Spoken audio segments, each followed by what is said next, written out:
Oh, hi there. What? The phone? Yeah, that's pretty cool, isn't it?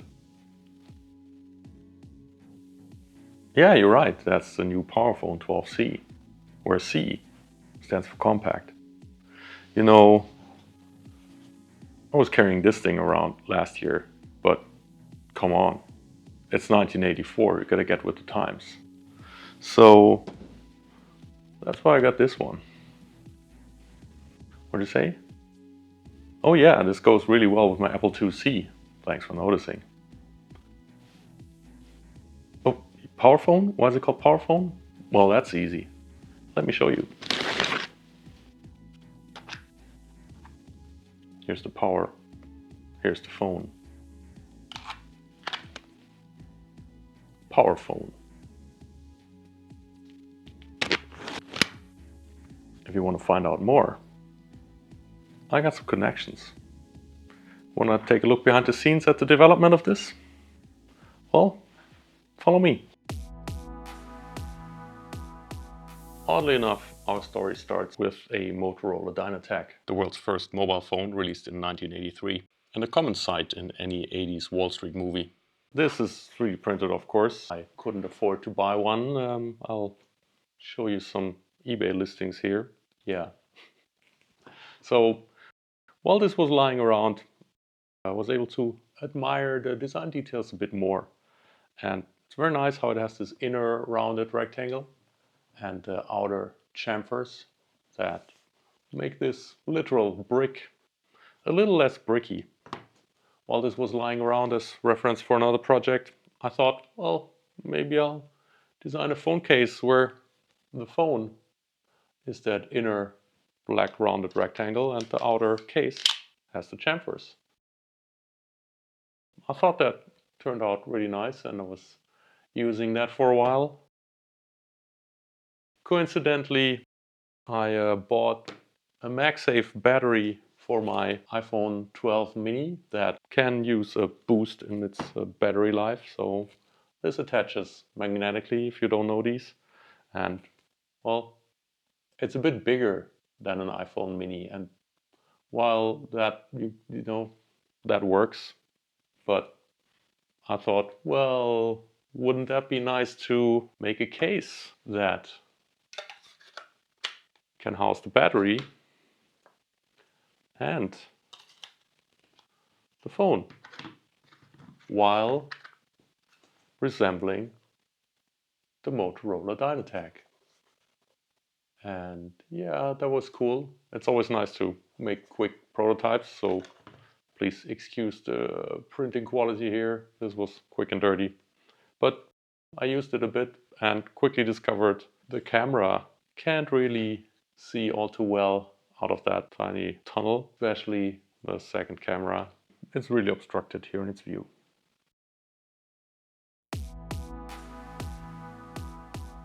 So besides the obvious problem of the camera being obstructed, the case also got pretty warm. So I had two solutions for this. Cutting away at an angle to give the camera more view and, well, cutting slots into it for ventilation. And if you're familiar with the Apple IIc from 1984, you'll immediately see the resemblance. But if not, well, let me show you. The Apple IIc was released in 1984 and was the first product to receive Apple's Snow White design language. It was a very modern and sleek look for 1984, and it was a very compact machine, just compared to its predecessor, the Apple IIe. Yes, the compactness meant a lack of upgradability, but that's a different story. If you want to find out more about the Apple IIc and the Snow White design language, I highly recommend massmadesoul.com. In general, they have amazing content, and they have a great article with fantastic pictures on the Apple IIc. Unfortunately, my first prototype turned out pink because I just set the printer to the wrong filament and left. Well, that happens. But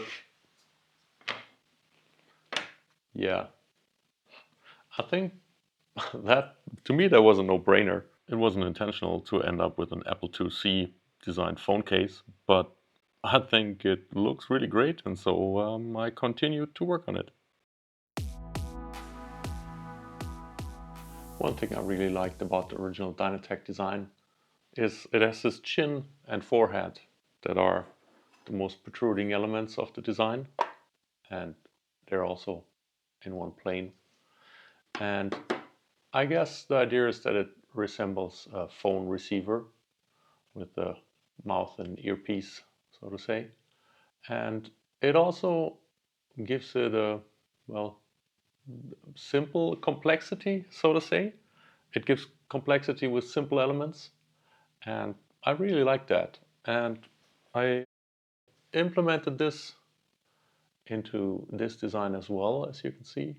And I didn't want to lose that. I wanted to carry that over to the PowerPhone design here. And you can see it's the same here. I have a chin and a forehead, and they both lift a bit and give some simple complexity. And I even tried the opposite. I made a flat version. Originally the idea was that it could be printed more easily if this is all one surface, and it can lay flat like this while printing. And while this also is nice, I do prefer the added complexity, especially I think the chin is kind of nice, giving it also some orientation and some, well, even semantic clue, if you will. That's one detail that I really think was worth mentioning.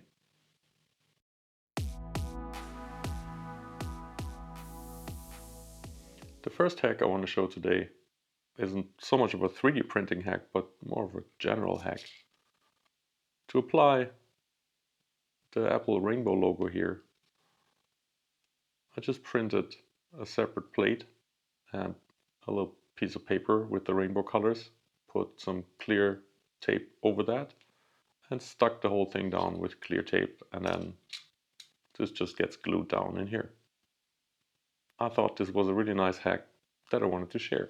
The next hack is basically related to that, because printing thin plates, especially with thin sections like this, can be tricky and they might lift off the build plate.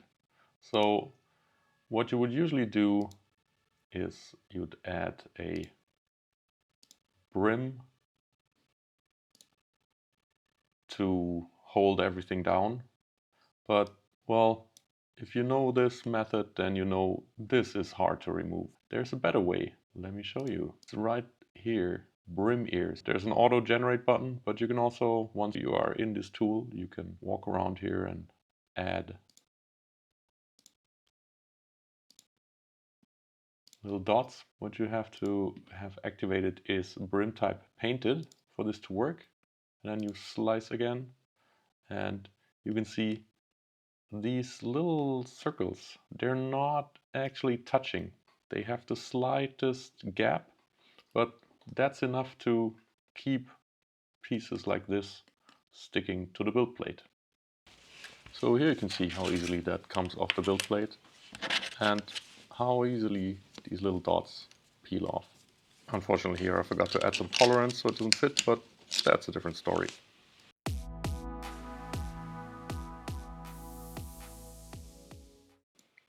So here's the power bank I've been using, an Anker 6-to-1 magnetic power bank. And they usually go for 30 to 40 bucks, but at least in Germany, they have a refurb store, and I can highly recommend that. You get it for half the price, and that's a pretty good deal. I bought mine there, and so far, it's been working flawlessly. I'm not sponsored by them, but, well, that's the battery that I've been using.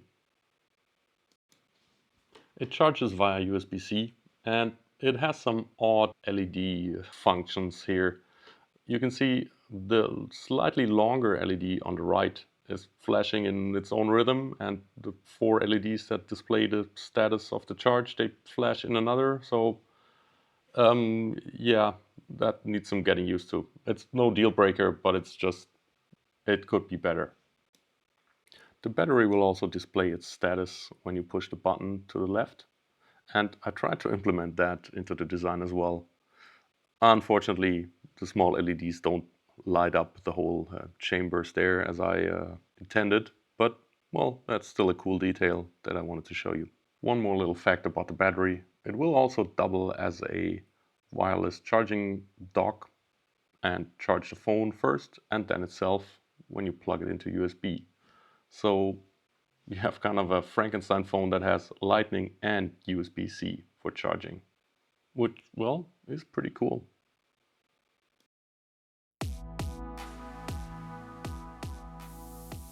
Well, and now you're thinking, well, Daniel, who would want like a bulky case with an extra battery inside?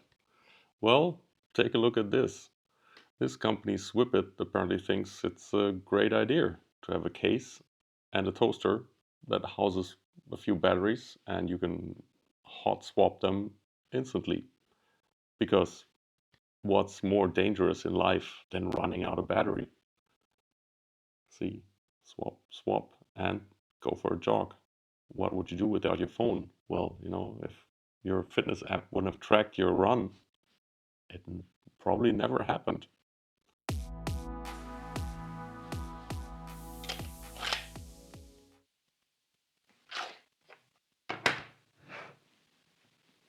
So to make this even cooler, I designed a holster for it to wear around your chest.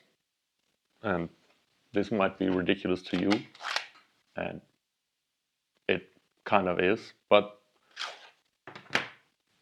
the whole thing is very ridiculous, but at the same time very cool.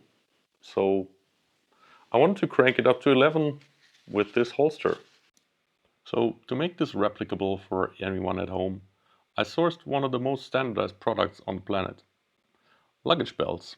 I was not aware, but they always come in the same width and length, and so that makes it perfect for this application. You can just get this and loop it through. That's it. And snaps in like that.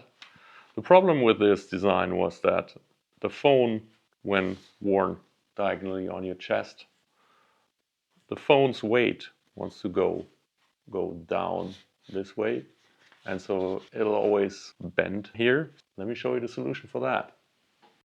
To give the belt flexibility in where it wants to move, I created these rotating discs. They just snap in place and can rotate freely in the holster. The only thing you need to do is to snap off the lock, and you're left with two loops that you can easily loop in here. One and the other one. This one's a bit more fiddly, but you just drag it in like this. And now, whichever way the weight drags the phone, it can.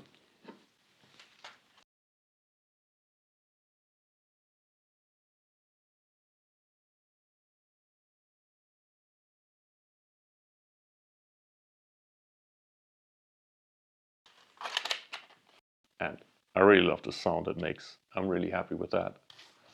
It's not like I designed it like that, but well, or did I? Yes, kind of, but I couldn't foresee that it would click in place like this nicely. And one thing that my son actually asked me with the first prototype, well, Dad, can this also be mounted the other way? And well, this one couldn't, but I just placed that slot in the center and then it can. Which makes sense when you have your phone lying around like this and someone's calling you, you can see who's calling. If it's locked like this, well, then you can't. That's basically the only reason I can find for this, but well, you could also walk around like a telepresence for someone else and have a FaceTime call running here and you have that on your chest. It's a bit ridiculous, but well, again, the whole thing is. But it's the same as genius and insanity, right? They're very close to one another. And ridiculous and cool they're the same way. Think about that.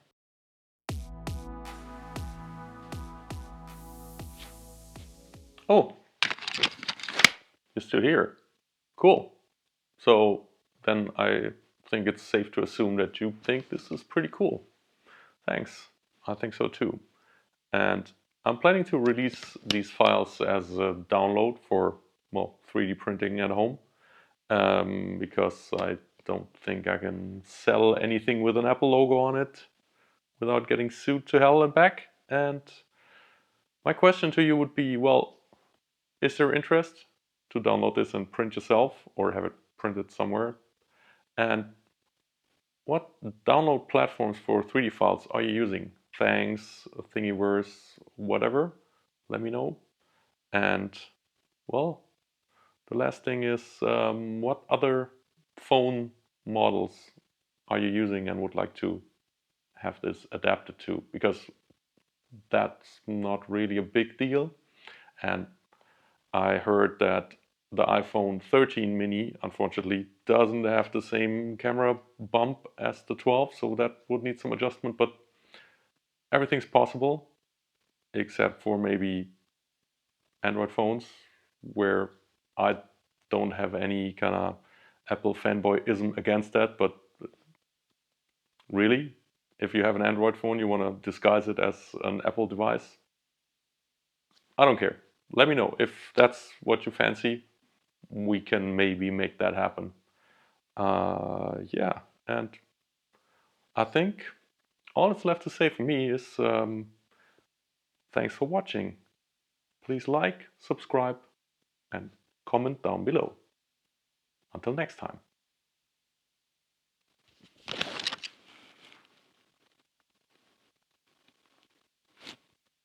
Come on, it's done. Abschalten.